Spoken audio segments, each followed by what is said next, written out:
عليكم ورحمة الله وبركاته. الحمد لله رب العالمين حمدا كثيرا طيبا مباركا فيه، وأشهد أن لا إله إلا الله وحده لا شريك له، وأشهد أن محمدا عبده ورسوله صلى الله عليه وعلى آله وصحبه وسلم. أما بعد. Terakhir kemarin tentang peristiwa pembelahan dada Nabi sallallahu alaihi wasallam. Kita lanjutkan pembahasan tentang di bawah asuhan sang kakek. Itu lagi kan ya? Sang kakek Abdul Muttalib sangat iba terhadap cucunya yang sudah menjadi yatim piatu di usianya yang masih dini.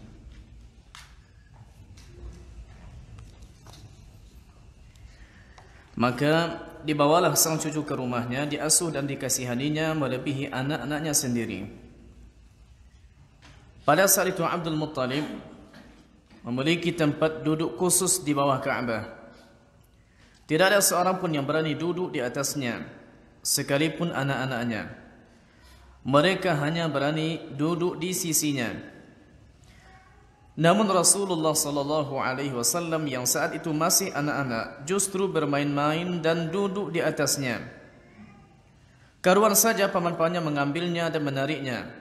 Namun sang kakek melihat hal tersebut, beliau malah melarang mereka seraya berkata, "Biarkan dia, demi Allah, anak ini punya kedudukan sendiri." Akhirnya Rasulullah sallallahu alaihi wasallam kembali duduk di majlisnya. Diusapnya punggung cucunya tersebut dengan sukacita melihat apa yang dia perbuat. Tetapi lagi-lagi kasih sayang sang kakek tak berlangsung lama dirasakan oleh Muhammad kecil. Saat Rasulullah sallallahu alaihi wasallam berusia 8 tahun, kakeknya meninggal di Mekah. Namun sebelum wafat, dia sempat berpesan agar cucunya tersebut dirawat oleh paman dari pihak bapaknya, Abu Talib.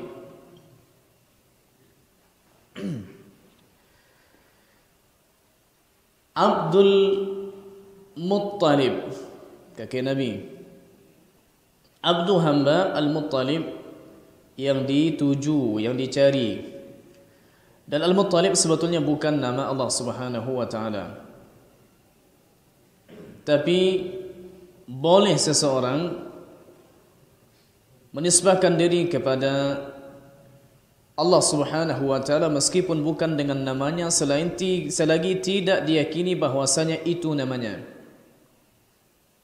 Di antaranya adalah wujud, atau contohnya dibilang nama-nama lain yang dinisbahkan kepada Allah Subhanahu wa taala, tapi itu bukan nama Allah taala. Contohnya Abdul Mawjud, contohnya. Mawjud bukan nama Allah Subhanahu wa taala. Selagi dia tidak mengakui itu nama Allah Subhanahu wa taala dan hanya memaknainya dengan makna yang benar, maka boleh dinamakan dengan nama ini meskipun tidak dianjurkan. Yang dianjurkan adalah menisbahkan nama Abdu kepada nama Asma'ul Husna yang sahih. Kemudian beliau merawat Nabi sallallahu alaihi wasallam. Saking sayangnya itu sampai anak-anak sendiri tidak diberikan tempat seperti Nabi sallallahu alaihi wasallam. Dan memang begitu hendaknya kita kepada anak yatim, apalagi kalau anak yatim ini bagian dari keluarga kita. Anak yatim sudahlah dia tidak mendapat kasih sayang oleh ayahnya. Kadang-kadang ketika ayah sudah menikah dengan istri baru, terlupakan begitu saja. Bukankah Nabi sallallahu alaihi wasallam sudah sampaikan, "Ana wa kafirul yatimi hakaza fil jannah." Lalu Nabi beri isyarat dengan kedua jari jemarinya. Bisa jadi maknanya, aku tinggi sedikit seperti tingginya jari tengah daripada jari telunjuk. Atau yang dimaksud adalah kedekatanku di akhirat dengannya seperti kedekatan jari ini. Maka diperhatikan anak yatim meskipun mereka kaya. Anak yatim tidak masuk dalam asnafuz zakah, al-mustahiqin, tidak masuk. Tapi mereka layak untuk diberikan juga perhatian, santunan meskipun dia kaya. Kita beri bukan karena dia miskin, tapi kita beri karena dia sudah kehilangan ayahnya.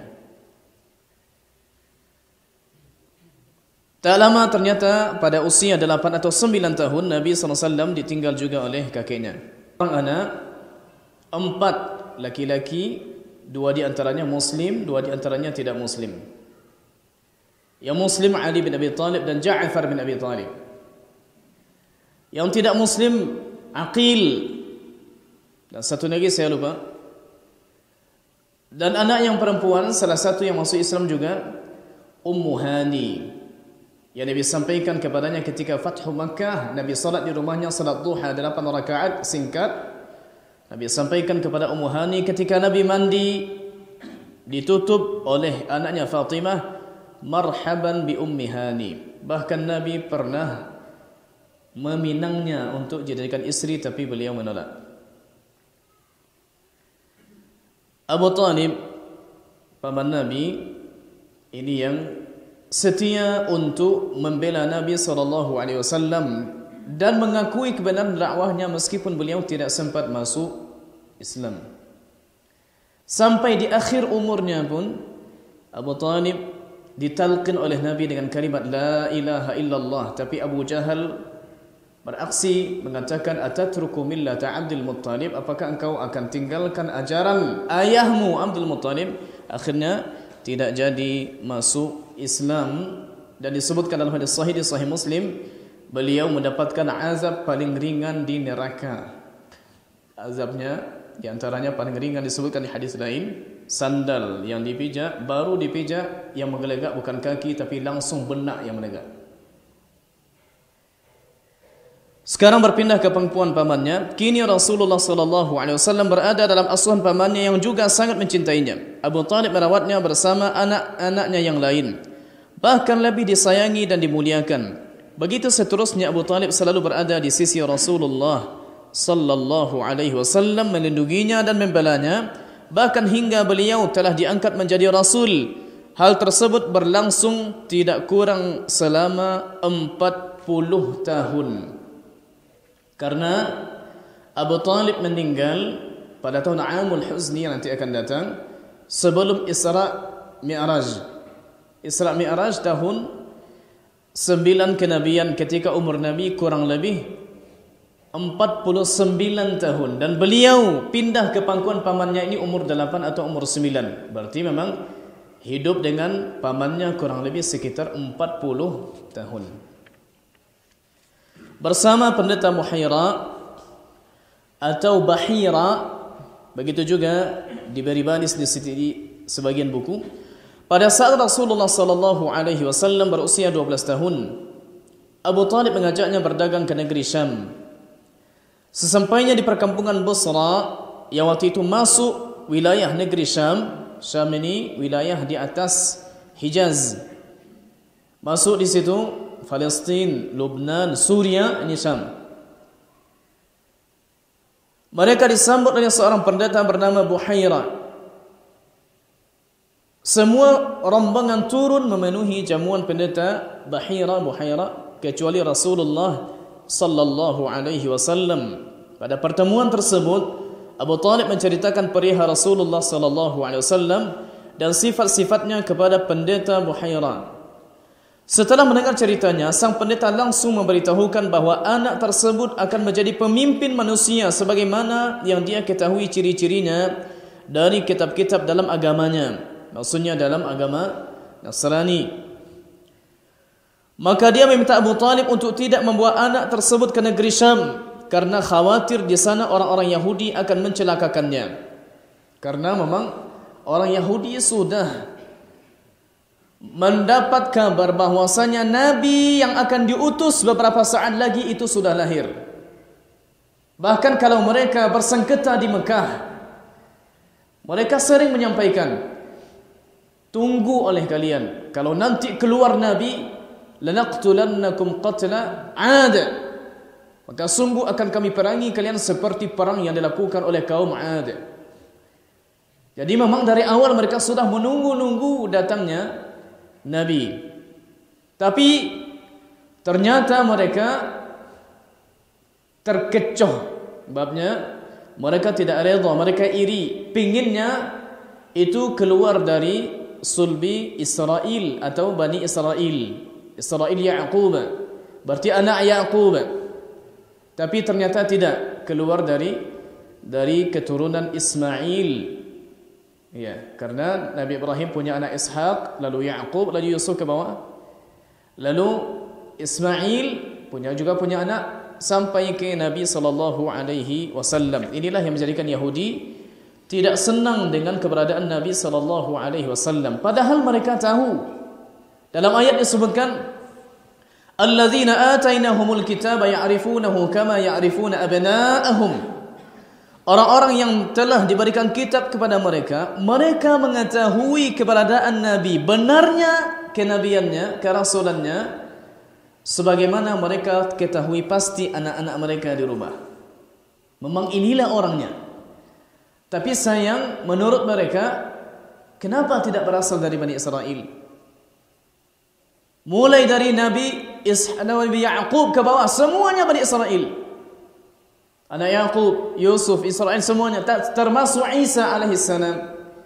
Yang disebutkan di surat Saf, wa idh qala Isa bin Maryam ya Bani Israel.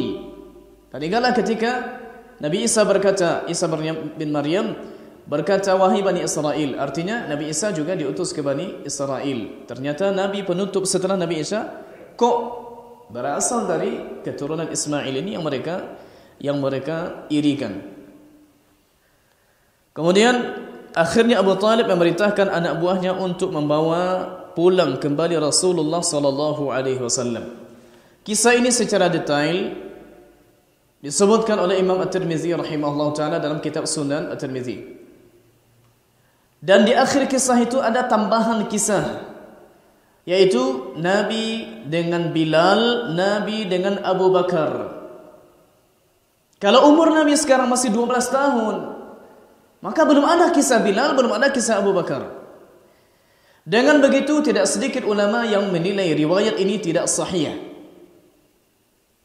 Ada juga ulama mengatakan kisahnya berkenaan dengan Nabi pergi dengan pamannya, disuruh pulang lagi, sampai kisah ini sahih. Tapi tambahan kisah, ada Bilal, ada Abu Bakar, dari mana munculnya?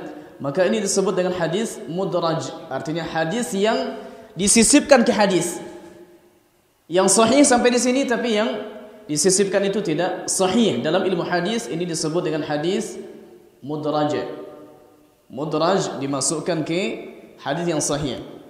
Bahkan di Sahih Bukhari pun ada hadis mudraj.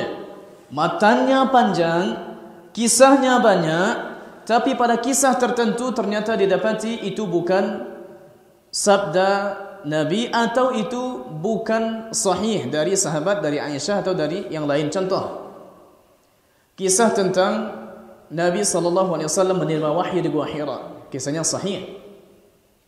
Sampai cerita Nabi balik dan insyaAllah ta'ala nanti akan datang. Nabi balik pulang, kemudian minta diselimuti. Lalu terputus wahyu. Terputusnya wahyu di situ disebutkan dalam kisahnya. Padahal di Sahih Bukhari disebutkan bahawa Nabi SAW itu mendaki gunung dan berniat untuk bunuh diri. Kisah Nabi mendaki gunung dan berniat untuk bunuh diri, kisahnya mudraj, tidak sahih. Itu hanya diriwayatkan oleh Imam Zuhri dan tidak merupakan perkataan Ibunda Aisyah radhiyallahu anha. Jadi ulama hadis meneliti sampai ke lafaz-lafaz terkecil, betulkah ini kalam Nabi SAW? Maka kisah ini dinilai sahih oleh Syekh Al-Albani rahimahullah ta'ala. Hanya saja tambahan kisah Bilal, tambahan kisah Abu Bakar ini tidak sahih. Di antara ulama yang juga menolak kisah ini, kalau umur 12 tahun Nabi dilarang untuk masuk ke Syam, bukankah Nabi SAW umur 25 tahun atau sebelumnya memperdagangkan dagangan atau harta Ibunda Khadijah radhiyallahu anha sebelum menjadi istrinya, pergi juga ke Syam. Kalau ini dilarang, kenapa yang tahun 25 tak dilarang?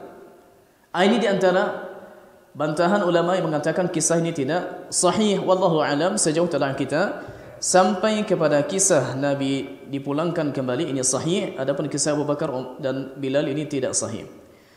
Perang Fijar, pada usia 15 tahun Rasulullah SAW ikut serta dalam perang Fijar yang terjadi antara suku Quraisy yang bersekutu dengan Bani Kinanah melawan suku Qais Ailan. Perperangan dimenangkan oleh suku Quraisy. Apa peran Nabi dalam perang ini? Pada perperangan tersebut Rasulullah SAW membantu pamannya menyiapkan alat panah. Disebutkan dalam riwayatnya, kuntu ambulu li'amami.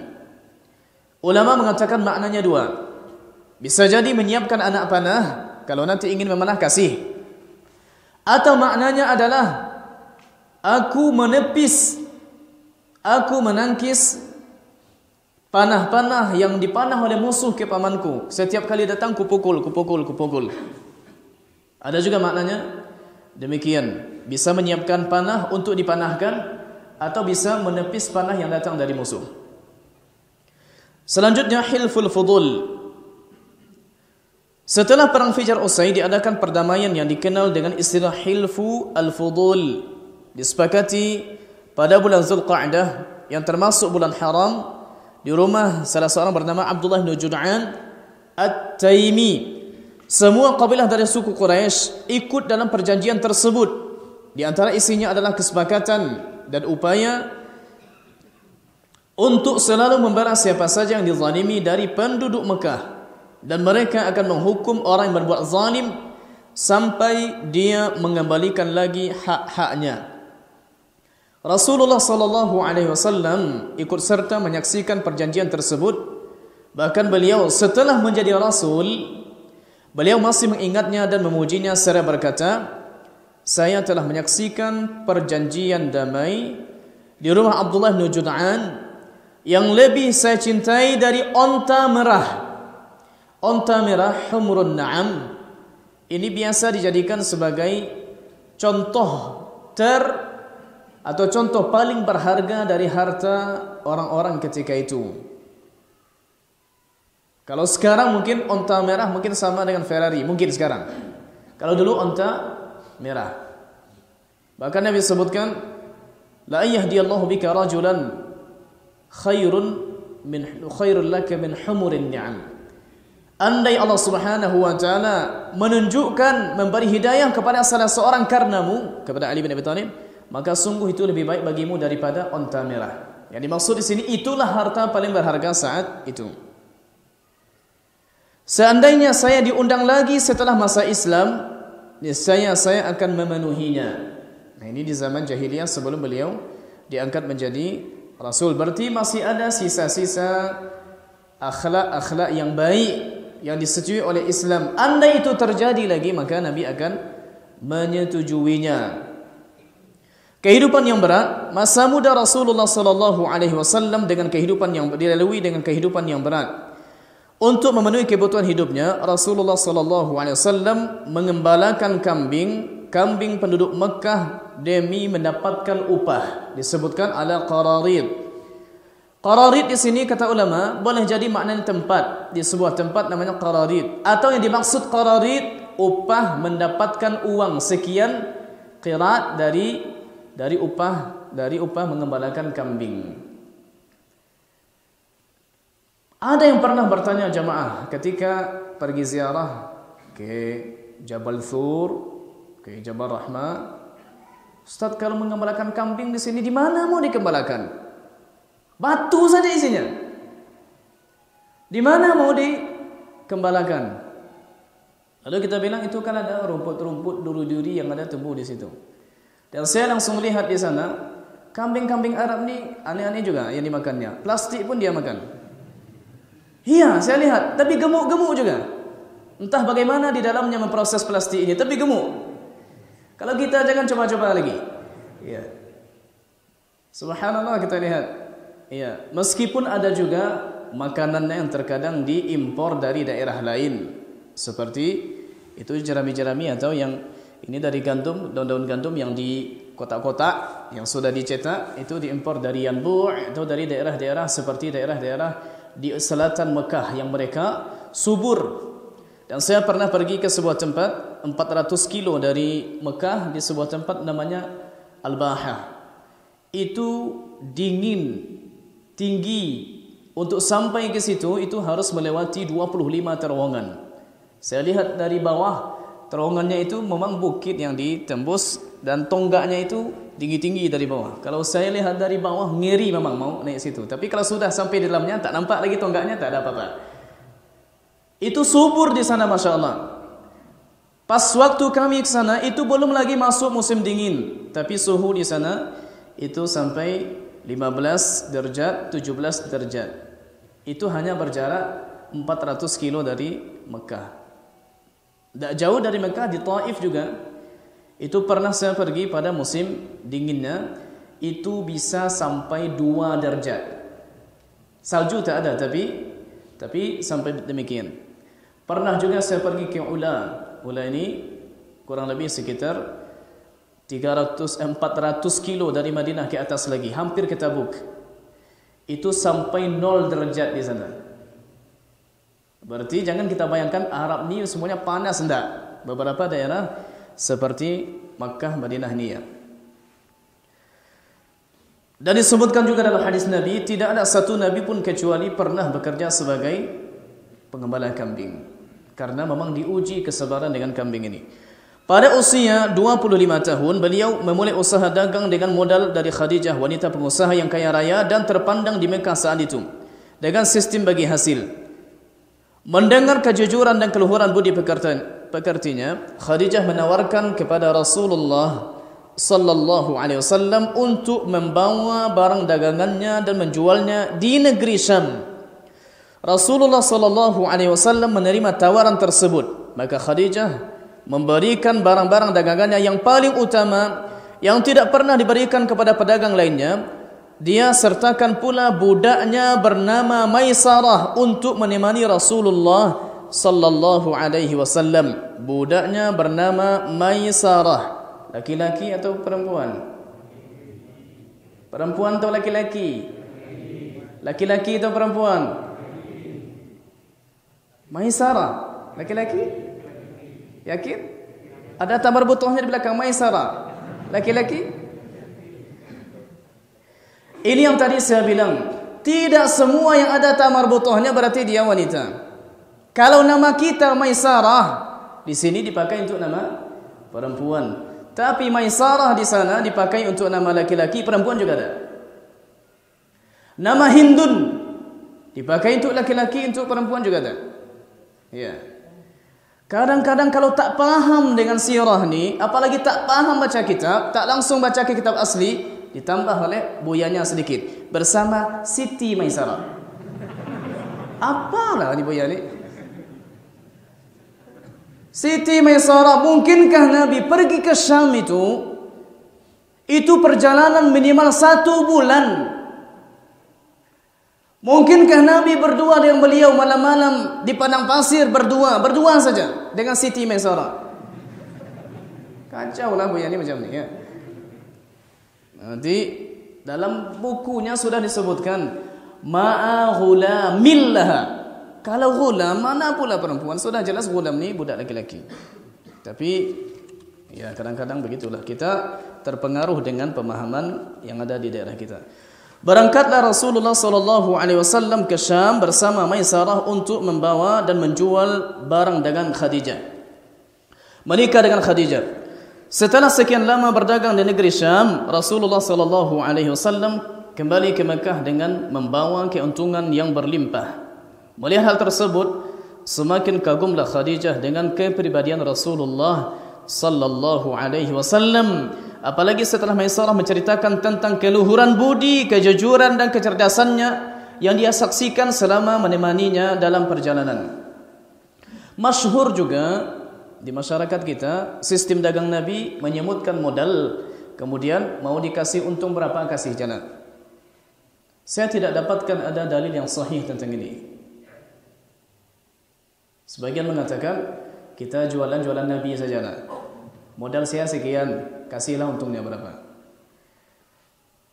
Kalau memang demikian, Nabi menyebutkan modalnya, Nabi jujur dalam menyebutkan modal.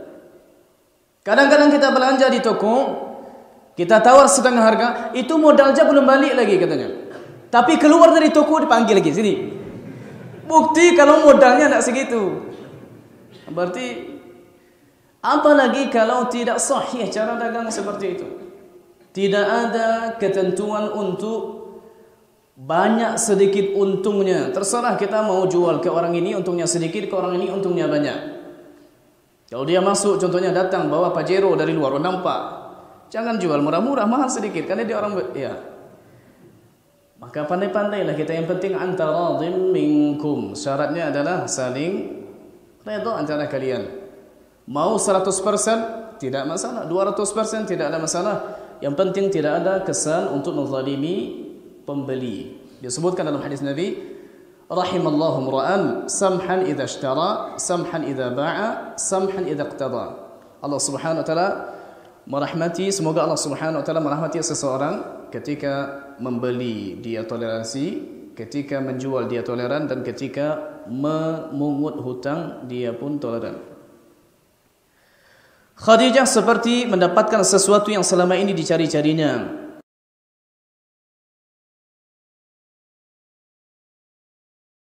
Raya dan terhormat, sudah banyak tokoh dan pemimpin-pemimpin suku yang berusaha melamarnya. Namun belum ada yang dia terima. Di sini juga ada pelajaran boleh menolak lamaran orang, apalagi dengan alasan yang syar'i. Bahkan salah satu alasan syar'i yang ditetapkan oleh Nabi adalah ekonomi belum mapan, boleh ditolak. Emosinya tidak tertahan, boleh ditolak. Suka mukul, boleh ditolak. Bukankah Fatimah bintu Qais datang kepada Nabi SAW, hadisnya di Bukhari Muslim, ya Rasulullah, inna Muawiyata wa Aba Jahmin khatabani. Muawiyah bin Abi Sufyan dan Abu Jaham kedua-duanya meminangku. Loh, kok bisa serentak meminang? Berarti karena tidak tahu. Kalau tahu tak boleh masuk. Tunggu dulu sampai ada kejelasan. Maka kata Nabi SAW, amma Muawiyatu fasu'luk la malalah. Adapun Muawiyah miskin sekali, tak ada harta. Amma Abu Jahmin fakana la yad'a asahu ala atiqihi. Adapun Abu Jaham, dia tidak letakkan tongkatnya di pundaknya. Ulama punya dua makna. Yang pertama, fakana darraban lin nisa, dia sering memukul wanita. Atau makna kedua, dia sering meninggalkan istrinya karena sering melakukan safar. Maka ini ditolak oleh Nabi SAW, dan kata Nabi, ankihi Usamah bin Zaidin, nikahilah Usamah bin Zaid. Berarti boleh. Yang seperti ini kita jadikan sebagai alasan untuk menolak. Cuma dalam bab ini pandai-pandailah membahasakan kepada orang yang ditolak. Dan kalau bisa pakailah kata-kata yang memang kita tidak terkesan berbohong.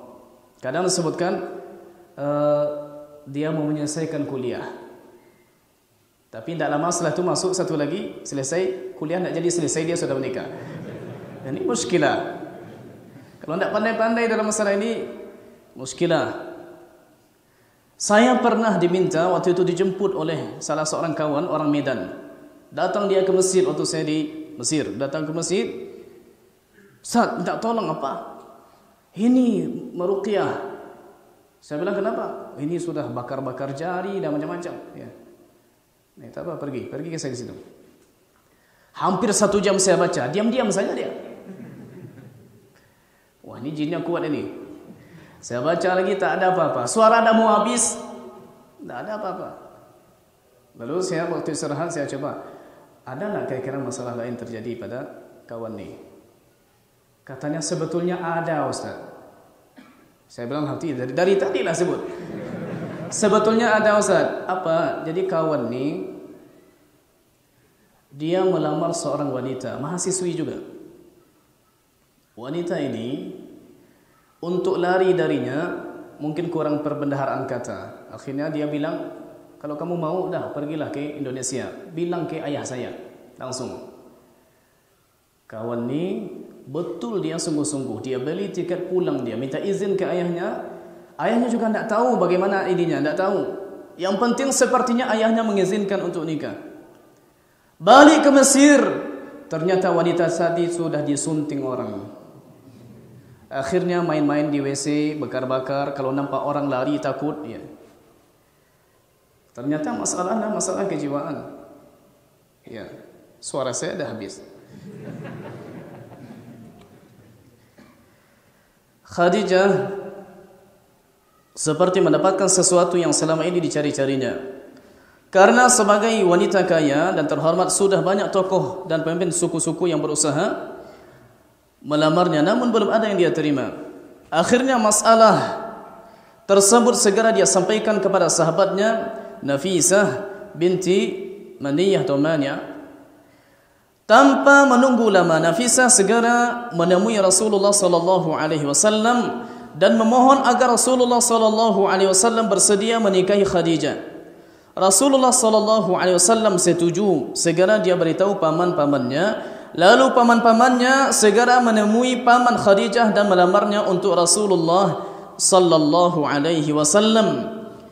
Setelah itu terlaksanalah akad pernikahan yang dihadiri oleh Bani Hashim dan pemimpin suku Mudar. Saat itu Rasulullah sallallahu alaihi wasallam berusia 25 tahun dan Khadijah berusia 40 tahun. Pertama ingin saya ta'liq adalah usia ibunda Khadijah radhiyallahu anha 40 tahun.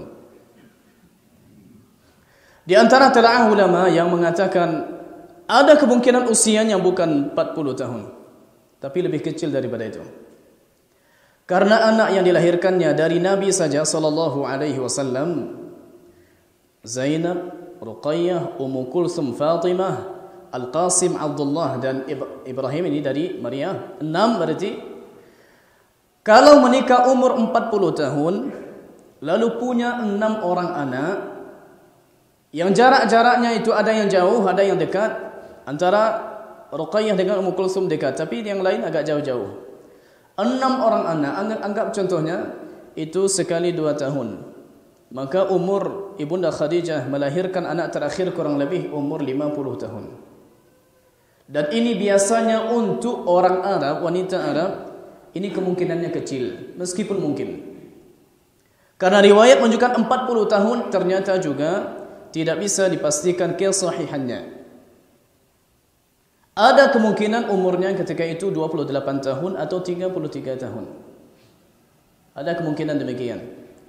Tapi bagaimanapun tidak dilarang seseorang untuk menikah dengan wanita yang lebih tua darinya sampai 15 tahun kalau memang demikian. Jika didapati maslahannya besar, kenapa tidak? Bahkan Jabir bin Abdullah radhiyallahu anhu ketika ditanya oleh Nabi, "Hal tazawwajta? Apakah engkau telah menikah?" Katanya, "Sudah wahai Nabi." "Apakah menikahi bikran am sayyiba?" Apakah perawan atau janda? Kata beliau, "Sayyiba." Loh, kenapa janda? "Fahalla bikran fatula'ibuha wa tula'ibuka." Kenapa tidak perawan sehingga engkau bisa bercanda dengannya atau sebaliknya? Katanya, "Wahai Rasulullah, sesungguhnya aku mempunyai saudari-saudari perempuan. Ayahku telah meninggal. Kalau nanti menikah dengan perawan, takut tidak telaten untuk mengurus adik-adikku. Maka sengaja aku pilih janda agar bisa juga adik-adikku ini terurus." Subhanallah, ternyata pernikahan sahabat itu tidak untuk kepentingan sendiri saja, tapi juga bagaimana keluarga yang lain ini bisa juga mendapat faedah dari pernikahan tersebut. Dan di sini disebutkan yang menjadi perantara antara Nabi dengan Khadijah adalah Nafisah. Dan beliau wanita. Ini hati-hati juga nanti dalam menjadi compelangnya atau menjadi pak posnya. Kadang-kadang betul contohnya kita tidak tertarik dengan wanita ini, tapi bagaimanapun boleh jadi wanita ini bukan mahram kita. Akhirnya karena masalah ini galau dan segala macam, lama diterimanya, kabarnya tidak jelas. Tiap sebentar kita nelpon, dah ada jawabannya apa belum? Kadang-kadang nanti tidak ada jawaban dari pihak di sana. Fitnah terjadi antara calon suami dengan mak complangnya lagi. Dan ini digarisbawahi, kalau ternyata nanti hal ini akan membawa fitnah, maka caranya adalah dipanjangkan sanadnya sedikit. Laki-laki datangi seseorang hubungi istrinya hubungi calonnya. Nanti sanadnya begitu kan, dari calon ke istri ke suami ke sini lagi. Agak panjang sanadnya memang, tapi ini lebih menjaga terhindar dari fitnah. Pemugaran Ka'bah dan keputusan yang adil. Pada saat Rasulullah sallallahu alaihi wasallam berusia 35 tahun, kaum Quraisy sepakat memugar bangunan Ka'bah yang sudah lapuk di sana sini karena termakan usia. Ka'bah dalam bahasa Arab ini artinya kubus. Kalau kita bilang contohnya muka'ab, ini berarti ini bentuk bangunan yang kubus, itu Ka'bah atau muka'ab. Karena kedudukan Ka'bah yang sangat agung di mata masyarakat Quraisy, mereka sepakat agar biaya pemugarannya hanya diambil dari harta yang halal.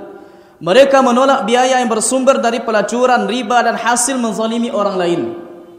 Subhanallah, kita dapati ternyata orang kafir pun itu masih ada penghormatan terhadap rumah Allah Subhanahu wa taala.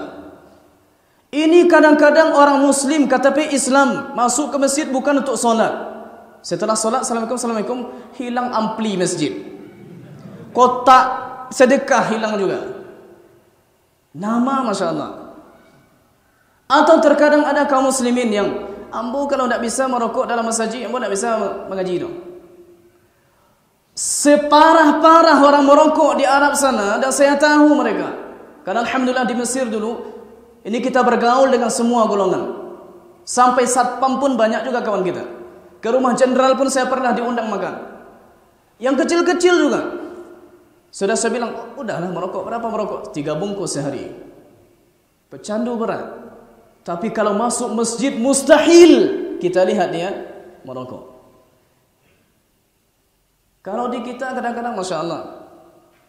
Saya lihat ketika umrah, itu sebelum umrah kita, ini tidak ada lagi. Ya, baru selesai umrah, setelah tahallul, kain ihram masih di badan, orang-orang dah masuk ke hotel semuanya. Ini dah duduk di jenjang-jenjang di depan hotel semuanya. Lalu itu bentuknya sudah seperti api unggun sama-sama. Ini jelas orang Indonesia seperti ini. Tak tahulah, bahkan orang Arab pun angkat tangan dengan kita-kita ni.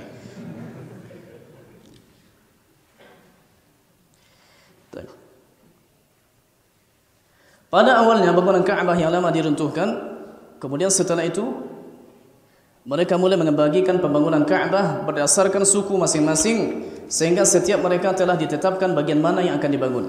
Ketika pembangunan sampai pada posisi Hajar Aswad, terjadilah pertikaian antara mereka tentang siapa yang berhak meletakkan Hajar Aswad pada posisi semula. Semua berkeinginan melakukannya karena kemudian Hajar Aswad bagi mereka. Azan ya? Kita azan dulu atau? Ketika pembangunan sampai pada posisi Hajar Aswad, terjadilah pertikaian antara mereka tentang siapa yang berhak meletakkan Hajar Aswad pada posisi semula. Semua berkeinginan melakukannya karena kemuliaan Hajar Aswad bagi mereka. Hajar Aswad awalnya Hajar Abyad, artinya putih. Disebutkan dalam hadis Sunan Tirmizi, tapi karena banyaknya dzunub Bani Adam, dosa manusia, maka dia berubah menjadi hitam. Dan Hajar Aswad yang dulunya satu batu sekarang telah pecah menjadi 8 keping. Karena pernah pecah.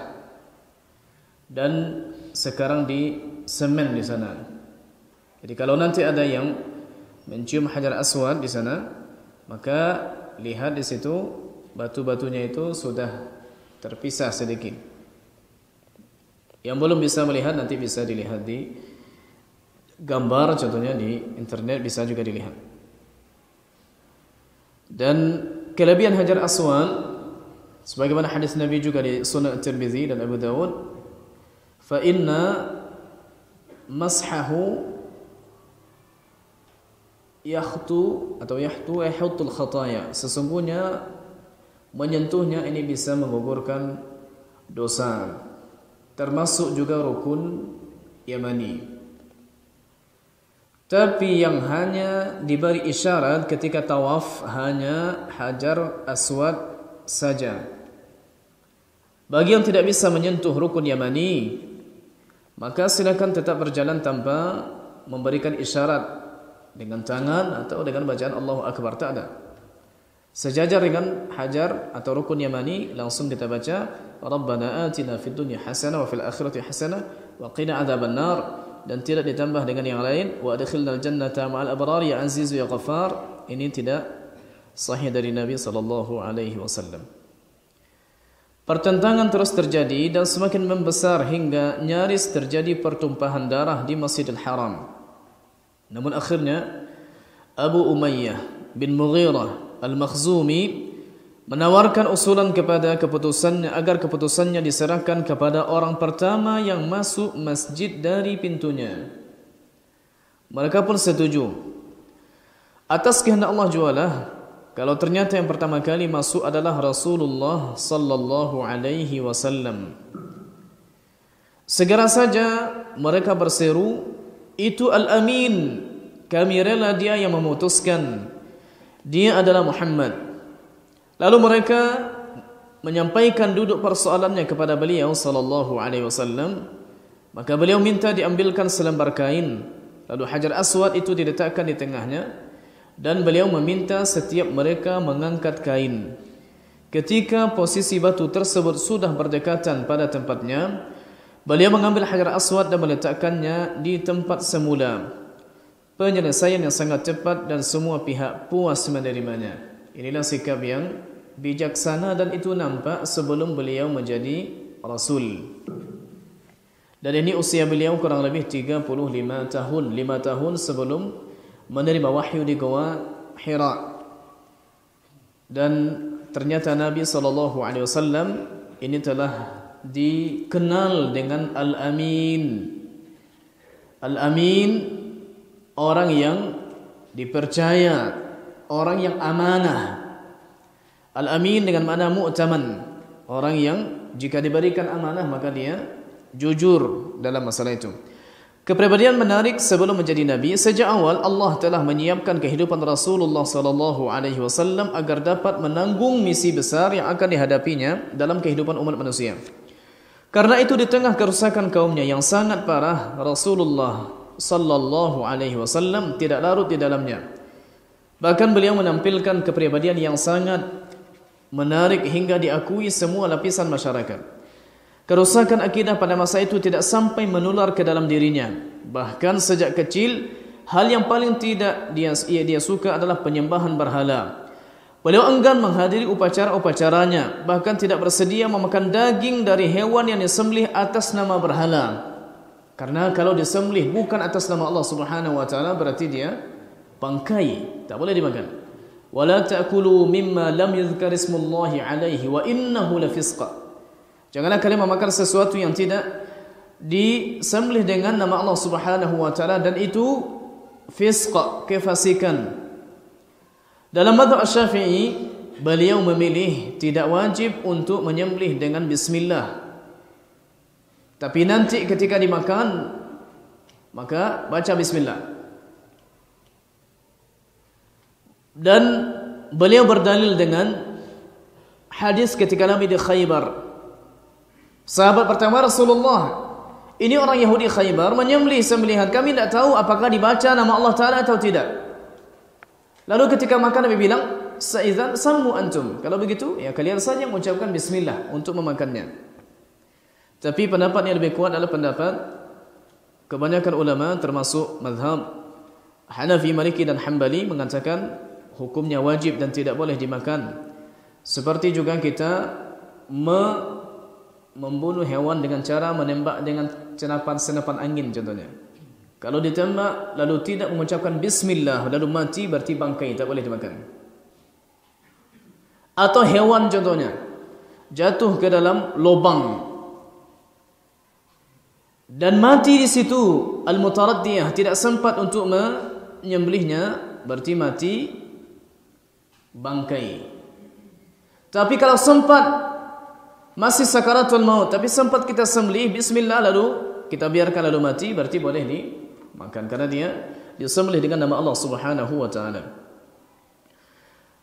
Dan Nabi tidak pernah menyembah berhala. Dan masyhur dari Ali bin Abi Thalib radhiyallahu anhu gelar karramallahu wajhah.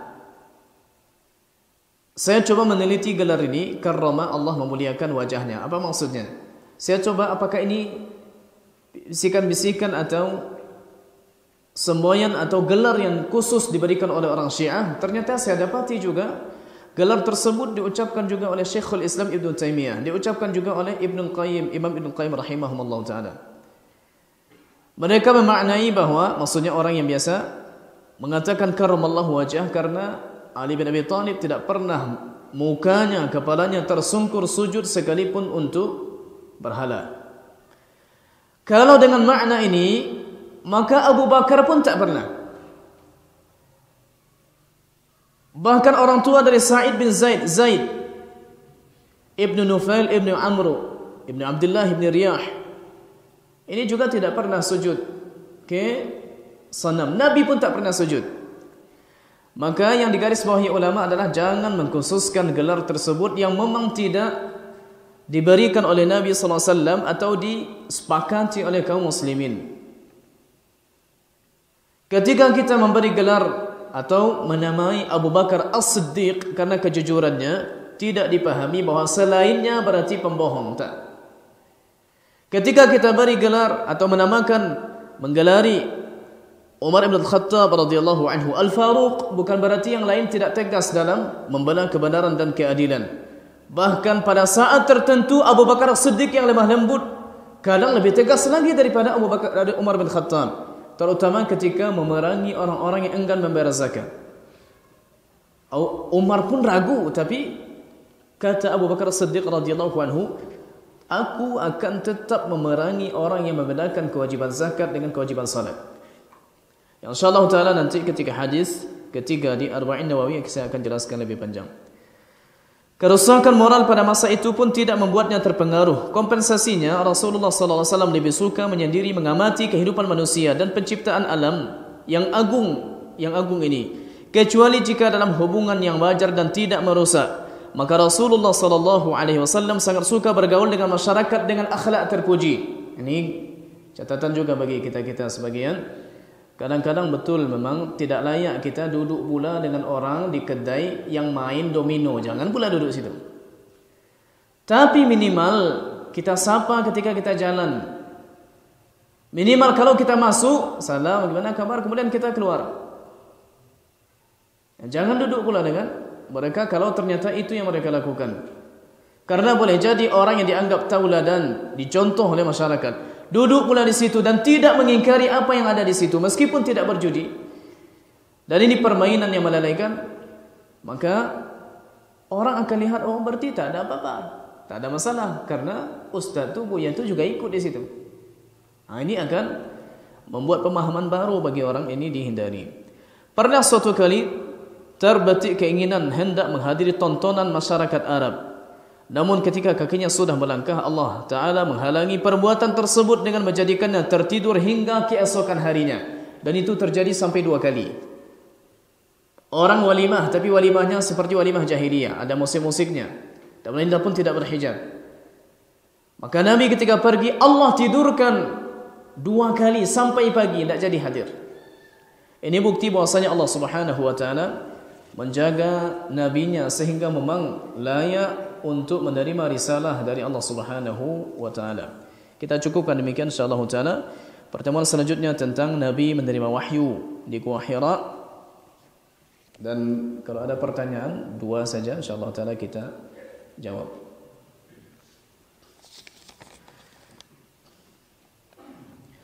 Bagaimana hukum membaca bacaan salat di dalam hati tanpa menggerakkan bibir ketika salat, baik berjamaah atau salat sendiri? Jika yang dimaksud salat sendiri, maka tidak sah salatnya. Karena kalau tidak menggerakkan bibir, hanya membaca Al-Fatihah begini, maka ini tidak disebut qiraah. Ini tidak disebut qiraah yang ada dalam hadis la salata liman lam yaqra bi Fatihatil Kitab. Tidak sah salat bagi orang yang tidak membaca. Membaca dengan menggerakkan bibir. Dan Nabi SAW bukti bahwasanya Nabi menggerakkan bibir, buktinya terdengar oleh sahabat meskipun di salat sir. Hadis yang tadi saya sampaikan, Abdullah bin Umar radhiyallahu anhuma menukil dari Nabi pada rakaat pertama salat ba'diyah, rawatib ba'diyah maghrib, Nabi baca qul ya ayyuhal kafirun. Kemudian pada rakaat kedua qul huwallahu ahad. Beliau dengar. Kadang-kadang di salat zuhur Nabi baca wailul likulli humazatil lumazah. Padahal salatnya sir. Bagaimana mungkin Nabi akan begini saja? Lalu sahabat dengar. Dari mana sahabat akan dengar? Ditambah lagi dilihat oleh sahabat bagaimana gerak jenggot Nabi sallallahu alaihi wasallam. Maka yang dimaksud dengan membaca adalah membaca dengan bibir, dengan lidah. Adapun begini saja, maka ini tidak terkategori membaca, yang karenanya salat bisa batal. Dalam salat berjamaah, jika yang dimaksud salat jahriyah seperti Isya 2 rakaat pertama, Maghrib 2 rakaat pertama, maka makmum cukup mendengarkan imam saja, tidak perlu diikuti dengan gerak bibir di belakang. Dan hadis ini sahih di Muwatta Imam Malik dan yang lain. Disebutkan dalam hadis itu, fantahan nasu ila ma jahara bihil imamu.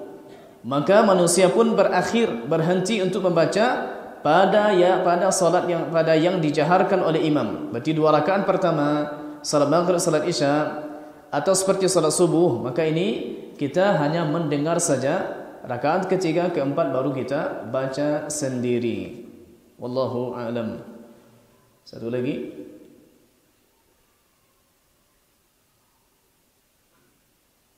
Okey, kita tutup. Subhanakallahumma bihamdika asyhadu an la ilaha illa anta astaghfiruka wa atubu ilaika. Wassalamualaikum warahmatullahi wabarakatuh.